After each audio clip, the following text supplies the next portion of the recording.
Lauma. Na te taitai a te au I le ala o le Amiotonu. Tole na te taitai a te oe mau I le ala o lea. Amiotonu.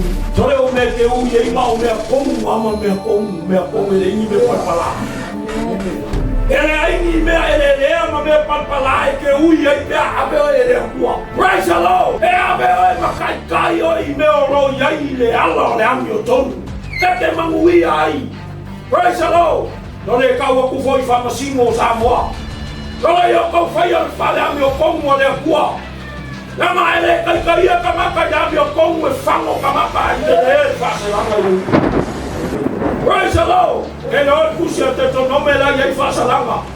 Ie la tau te fai al faamasinoga e pio o le fainga o le faamasinoga.